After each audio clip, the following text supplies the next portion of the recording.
अस्सलाम वालेकुम, क्या हाल है आप लोगों के। आई होप आप लोग खैरियत से होंगे। तो आज मैं ये अपनी शाम की रूटीन शेयर कर रही हूँ। बच्चे मूवी देख रहे थे तो मैंने सोचा कि क्यों ना इन बच्चों को मैं कुछ बना कर दे दूँ ताकि वो भी खुश हो जाएं। तो बस मैंने ये सोचा कि ऐसे करती हूँ कि आलू के जो है मैं बेसन के कतले बना दूँ। और भी कुछ सोचा हुआ है, मैंने कहा अगर मूवी देख रहे हैं तो चलो बहुत ही अच्छा बच्चों को सरप्राइज़ हो जाएगा कि मम्मी ने इतनी अच्छी चीज़ें दी हैं बनाकर। तो मैंने बेसन के अंदर सिर्फ नमक, मिर्च, हल्दी और ज़ीरा, कुटा ज़ीरा वो ले लिया है और इसको मैं अब घोल लूँगी। तो थोड़े थोड़े पानी के साथ करूँगी क्योंकि मुझे ऐसी कंसिस्टेंसी चाहिए जिसके अंदर जैसे ये आलू जब मैं डालूँ तो वो स्टे करे।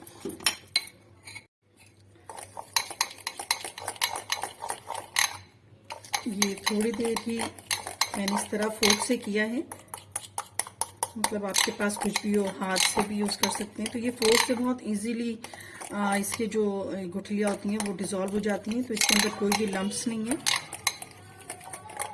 इस तरह कर लिया। तो जब बच्चे मूवी वगैरह देखते हैं तो फिर उनका भी दिल चाहता है कि वो कुछ ना कुछ खाएं। तो मैंने पहले सोचा कि मैं बच्चों के लिए पॉपकॉर्न बना देती हूँ। तो पॉपकॉर्न घर में मेरे पास अभी मौजूद नहीं थे, तो मैंने कहा चलो फिर जो चीज़ मौजूद है फिर मैं वही बना कर दे देती हूँ बच्चों को। अच्छा जी, आलूओं को धोकर मैंने साफ़ कर लिया और इतना साइज़ हो कि जिसके अंदर बस वो आलू फ्राई हो जाए तो मैं स्लाइसर में निकाल लूँगी। तकरीबन ये साइज़ जो है ये सही होंगे, या थोड़ा सा मैं और बारीक कर लेती हूँ। बस इस तरह से मैं इनको निकालूंगी। ये साइज़ मुझे ठीक लग रहे हैं तो मैं इतने ही बारीक इसमें से निकाल लूँगी। तो ये जो आलू के जो हम ये कतले छानते हैं ये एक आलूओं से ही इतने बन जाते हैं कि अगर हम इन्हें बाजार से लेने जाएं तो ये तकरीबन 100 रुपए के मिलेंगे या इससे भी ज़्यादा के हो सकते हैं। लेकिन जब हम इन्हें घर में बनाएं तो ये एक आलू से इतने ढेर सारे कतले निकल आते हैं और बच्चे बहुत खुश होकर खाते हैं और मुझे भी खुशी होती है कि मैंने इतने सारे अपने पैसे जो है वो बचा लिए हैं। तो बस ये मैंने ऑयल को भी गर्म करने के लिए पहले से ही रख दिया है। अब मैं ज़रा इसमें आँच दे देती हूँ और इसके बाद अब मैं फ्राई करना शुरू करूँगी। बस ऑयल जो है वो काफ़ी गर्म हो चुका है, तो अब इसमें मैं 1 बाय 1 इस तरह से आलू के कतले डालती जाऊँगी।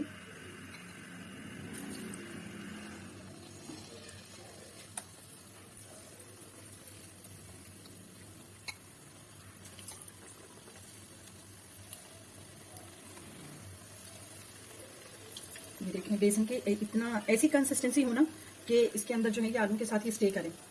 इतना भी वैसा ना हो कि बिल्कुल पानी की तरह से वो बह रहा हो, तो फिर सारा जो ऑयल है ना वो ख़राब हो जाता है। तो अभी इसके अंदर काफ़ी सारा जा चुका है, तो थोड़ा बहुत जो है इसको ज़रूरत है इस वक्त में मैं इन्हें पलट दूँ।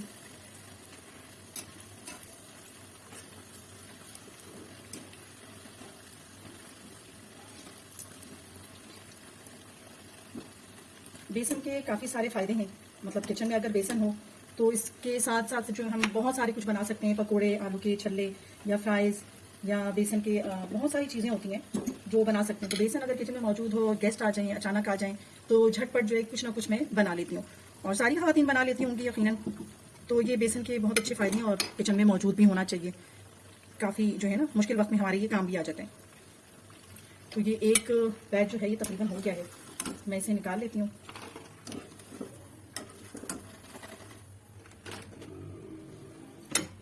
तो अब मैं ऐसे करती हूँ कि ये दूसरा बैच भी डाल देती हूँ।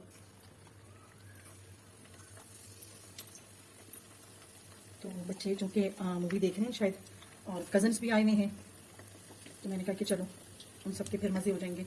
और फिर सर्दियाँ हैं तो वो मज़ा ही आता है ना कि बैठे हुए कुछ खा रहे हों, लाइक कॉफ़ी, पॉपकॉर्न्स। तो ये सारी चीज़ें जो है ना ये सर्दियों के मज़े।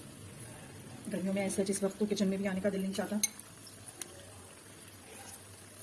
तो मैंने जो है इतने ही आलू ये फ्राई कर लिए हैं और इसके बाद मैं आपको एक और रेसिपी देती हूँ जो कि बहुत ही मज़ेदार सी खाने की चीज़ है कि घर में आप यूँ ही बैठे हों और बना के रख भी लें उसे, तो वो ख़राब भी नहीं होती वो चीज़, और जब दिल चाहे आप घर में खुद भी खाएं और आए हुए अपने मेहमानों को भी खिलाएं।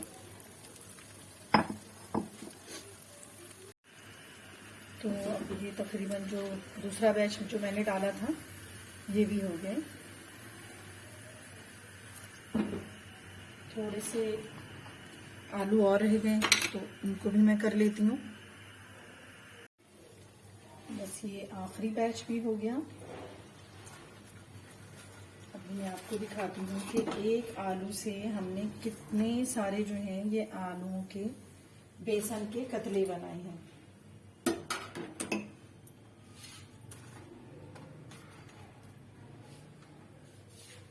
ये सिर्फ और सिर्फ एक आलू है जिसके हमने इतने इतने ढेर सारे जो हैं ये बेसन के कतले बना लिए हैं। ये देखें, अगर इसको ही हम जाएंगे बाजार से लेने तो ये पता नहीं 100 या 200 में तो आएंगे, लेकिन ये देखिए। तो बस बात यही है कि थोड़ी सी मेहनत से घर में हम बहुत सारी चीजें बना सकते हैं। बाज़ औक़ात सुस्ती आ जाती है कि चलो फिर ना बाहर से ही मैं कोई चीज मंगा लूं और बच्चों को खिला दूं, लेकिन फिर बाज़ औक़ात मैं ये सोचती हूँ कि नहीं, मैं घर से कुछ बना लेती हूँ, इसमें फायदा ही फायदा है। तो चलिए मैं अपनी दूसरी रेसिपी फिर आपके साथ शेयर करती हूँ। ऑल पर्पस फ्लोर ये मैंने लिया 2 एंड आई थिंक कि मैं 3 कप्स लूंगी, ये बराबर। ये एक तरह का मीठे पारे हैं, मीठे बिस्किट भी कह सकते हैं, मीठे पारे भी कह सकते हैं। तो इसके लिए मैंने ये ऑल पर्पस जो हर घर में आता है जिससे रोटी बनाते हैं, ये मैंने लिया है इसमें। अच्छा, इसमें जो है मैं थोड़ा सा जो है वो नमक ऐड करूंगी, थोड़ा सा। मीठे के साथ थोड़ा सा नमकीन का भी जायका आता है तो फिर बहुत ही अच्छा लगता है। अब इसमें मैं चीनी ऐड करूंगी। ये देखें, तकरीबन 1 कप मैंने इसके अंदर चीनी ऐड कर दिया है।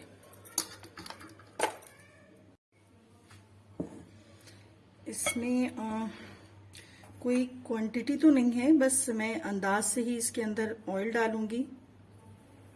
तो जब मैं इसको हाथ से मिलाऊंगी तब मैं बताऊंगी कि इस ऑयल का अंदाज किस तरह से होता है और किस तरह पता चलता है कि इसके अंदर ऑयल जो है वो प्रॉपर आ चुका है।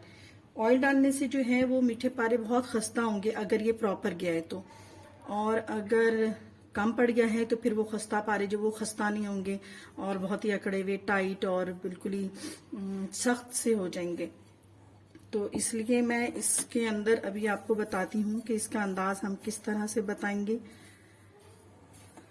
तो इसको मैं अभी थोड़े से नीम गर्म पानी के साथ गूंद लूंगी।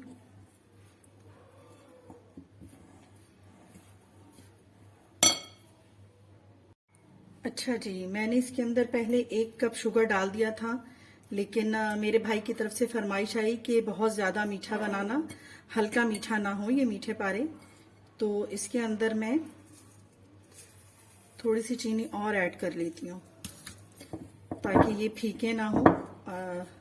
किसी को होता है कि बहुत ज्यादा मीठा पसंद होता है, तो इसलिए मैंने कहा चलो ये पहले ही बता दिया कि और ज्यादा मीठा कर देती हूँ मैं, वरना मैं इस तरह नॉर्मली होते हैं, थोड़े मीठे थोड़े नमकीन।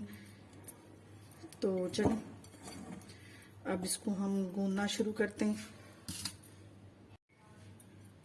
जैसा कि मैंने बताया था कि ऑयल कितना होना चाहिए उसका अंदाजा इससे होगा कि जब हम इनको हाथों से इस तरह मिक्स कर रहे होंगे पूरे ऑयल, ये आटे को और ऑयल को जिसको डाल दिया है ऊपर से, तो उसको हम इस तरह से करके देखेंगे। अगर ये यूं बिखर जाए तो इट्स मीन कि इसके अंदर और ऑयल की गुंजाइश है। तो इसलिए मैं इसमें फिर थोड़ा सा और डालूंगी और फिर दोबारा से इसको मिक्स करूंगी, इतना कि वो एक मुट्ठी सी बन जाए। तो इसका मतलब होता है कि ऑयल इसके अंदर प्रॉपर चला गया है और अब आपके जो खस्ता जो बनाने जा रहे हैं आप, तो वो बहुत ही खस्ता ही बनेंगे वो, लाइक इस तरह से कि ये मैंने लिया तो इसके अंदर जो है ये अब ये ऐसे नहीं बिखर रहे, ये एक मुट्ठी सी बन जा रही है। तो इसकी ये पहचान है कि ये इस तरह से आ जाएंगे हाथ में। तो इसके बस थोड़े से मैं इसको और मिक्स कर लूं ताकि सारे आटे में ये ऑयल मिक्स हो जाए। ऐसा ना हो कि कहीं पर ऑयल ना हो और जब हम आटा गूंदे तो वहां के वाले जो पारे हैं मतलब उस साइड से, तो वो बिल्कुल ऐसे ही बन जाए रोटी की शक्ल में। तो अच्छी तरीके से जो है ऑयल को मिक्स कर लेना है और ये हर तरफ से देखने में आ रहा है कि ये बिल्कुल एक टाइट सी चीज बन जा रही है। अच्छा, मैंने बाउल शिफ्ट कर लिया है क्योंकि वो आटा उसके अंदर बहुत ज़्यादा हो रहा था गुंजाइश से। तो अब इसमें थोड़ा थोड़ा ही पानी डाल के गूंदूंगी क्योंकि ऑयल भी है और शुगर भी है, तो वो मेल्ट होना शुरू हो जाएंगे। तो ऐसा ना हो कि एक साथ पानी डालने से वो बिल्कुल लेई जैसे हो जाएं, घुल जाएं और बिल्कुल ही पतली सी चीज़ आपके हाथ में आ जाए। अच्छा, ऑयल के बारे में ये भी है कि वो बहुत ज़्यादा भी नहीं होना चाहिए। ये ना हो कि हम खस्ता करने के चक्कर में बहुत ज़्यादा ही डाल दें, तो उससे फिर क्या होगा कि जो हम ये टिकियाँ छानेंगे तो वो सारी ऑयल के अंदर बिखर जाएगी। तो इसलिए आटे को भी थोड़ा सख्त ही गूंदना है।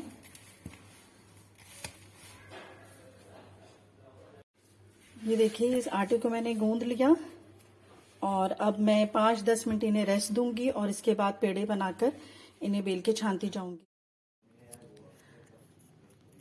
हाँ, तो बस मैंने ये किया कि ऑयल को गरम कर लिया, जो पहले से ही गरम थी।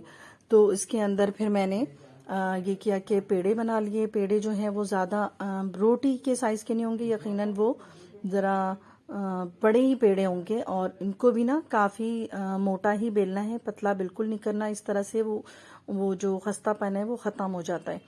तो बस इस तरह हमने इनको बेल लेना है और फिर इनको आप जिस भी शेप में काटना चाहें, लाइक स्क्वायर में है या गोल है, अगर आपके पास कोई डिज़ाइन है तो उसमें भी कर सकते हैं।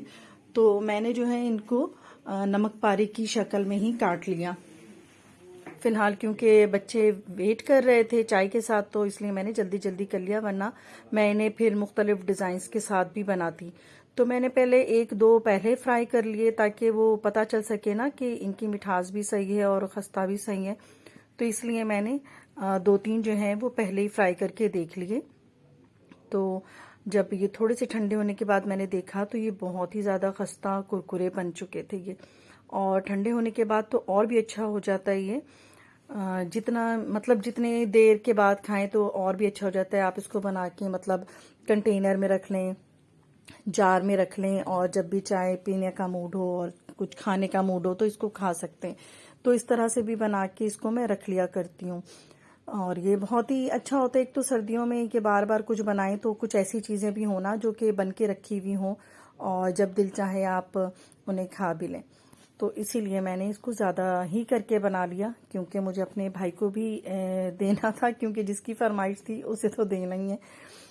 तो इसके बाद मैंने इनको जो है बारी बारी करके फ्राई कर लिया। मीडियम इसका फ्लेम रखा है, बहुत ज़्यादा रखने से वो जल जाते हैं, बिल्कुल ब्लैक हो जाएंगे। तो इसलिए यहाँ पर मेरे थोड़े से जो हैं वो डार्क कलर हो गए, बिकॉज कि वो शायद बातचीत में मैं अपनी बेटी के साथ कर रही थी तो वो ध्यान निकल गया। तो यहाँ पे ये थोड़े से डार्क हो गए थे, लेकिन इसके बाद मैंने बहुत ही सही से बना लिया। और जब ये बच्चों को दिया है तो बच्चे माशाल्लाह बहुत खुश हो गए और वो फिल्म देख के फारिग भी हो चुके थे, बातचीत कर रहे थे। तो बच्चों ने खूब एंजॉय किया और बहुत ही सरप्राइज हो गए कि मम्मी आपने इतनी जल्दी इतना कुछ बना लिया। तो बस ये थी आज की मेरी शाम की व्लॉग। तो अब मैं आपसे इजाज़त चाहूँगी और अपना बहुत ख्याल रखिएगा और इस रेसिपी को भी ज़रूर ट्राई कीजिएगा। यकीनन आपको भी मज़ा आएगा इस रेसिपी के बनाने से। ये जो खस्ता मैंने बनाए हैं ये बहुत ही पसंद आए। सारे वापस आएंगे, जैसे ब्लैक विडो के लिए वो लड़की थी। तो अब मैं इजाज़त चाहती हूँ, केट ब्लांचेट, नहीं अपना बहुत ख्याल रखिएगा। एमिली ब्लंट भी आ रही है ब्लैक विडो। जोजो के first audition reject as alternative of multiverse, हर यूनिवर्स में फैंटास्टिक को इंट्रोड्यूस हो गई इसी फिल्म में।